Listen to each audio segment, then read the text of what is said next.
One of the things that's really challenging is keeping up with yourself. It's kind of like if you're not everywhere at once, then no one's going to know who you are or what you're doing, and it's not going to do you any good.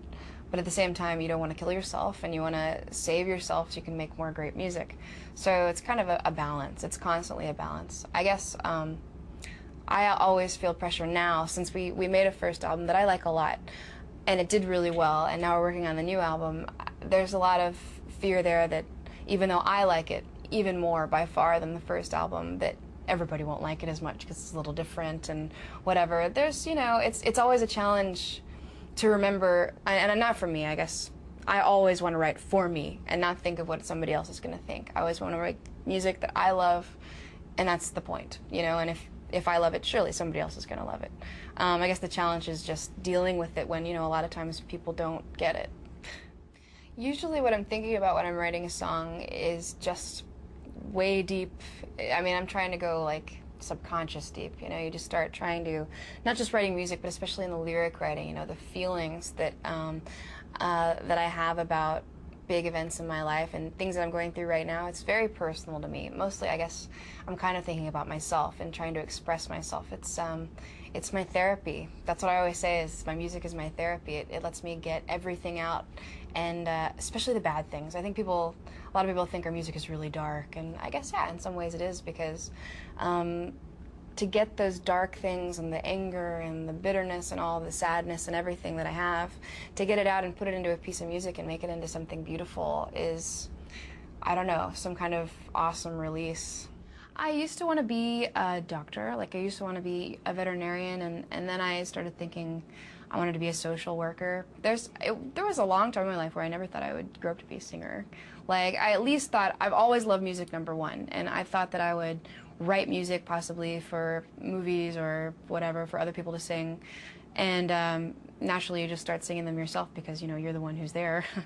And it's worked for me, and I actually love singing, and I love doing what I do. But I could easily, if I went mute, I'd go painter. I'd go artist. I'd start doing visual art. I can't help that I want to create things. It's just the way I am. Or write stories. I love, I don't know, when I was younger, I used to do so much silly stuff because I had more time on my hands just to do nothing.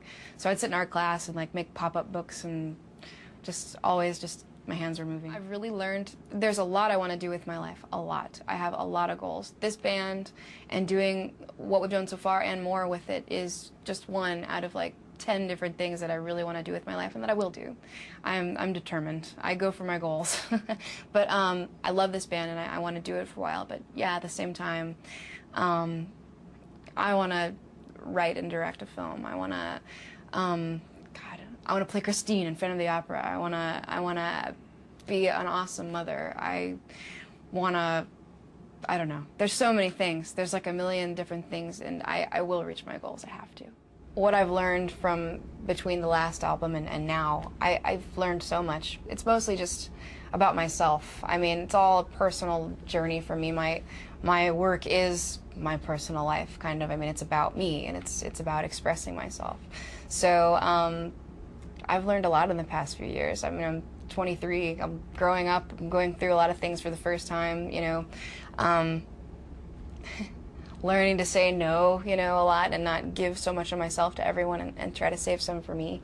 That's hard. That's always been hard for me. I don't know. It's so much. I feel like I'm in a therapy session. What am I saying? Yeah, I've learned a lot.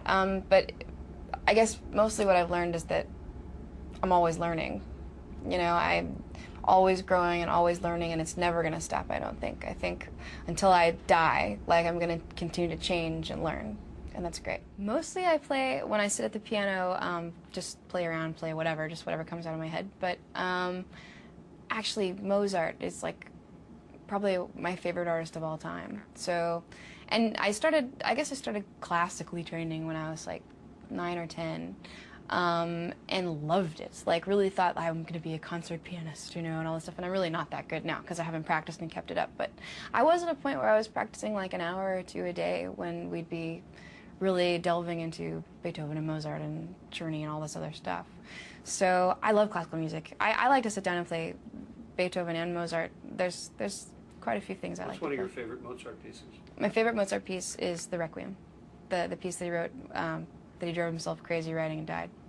I'm dramatic like that. Right before I get on stage, it's I've warmed up my voice. We're all standing there, getting ready to go on, and just kind of everybody's still like stretching, getting ready. I don't know. You just kind of, it's weird. Like as much getting ready as you can do and warming up and putting on what you want to look like, whatever. It's, you get on that stage and you just transform. The music kind of takes you over. And when the concert's over, do you feel like collapsing or partying? Collapsing usually. Usually when it's over, I feel like collapsing. Usually when it's over, no, not really. I mean, you feel like collapsing, I need a shower, you know, those kind of feelings, but then we usually go out and party right after that. Have you ever had stage fright? Yes, I have definitely had stage fright. Today I had stage fright talking to a room full of people listening to me talk about my brother's experience. It was really hard. A lot harder than being at Rack 'em Ring in front of 50,000 people. I love to do a lot of things. I love to paint. I don't think a lot of people know that I'm a painter. My house is full of my paintings. I've never really showed anybody like in a public way. I think it'd be really cool too one day, you know, have an art show or something. I don't know. What are they like? It's hard to describe. It's half fantasy or abstract or whatever you want to call it, and half real. It's the same way that I do my music, really. It's not that much different. I just pour my feelings into a picture, like you're trying to make a picture of your heart. And I don't know how to describe them other than that. They're just emotional for me. It's just my release.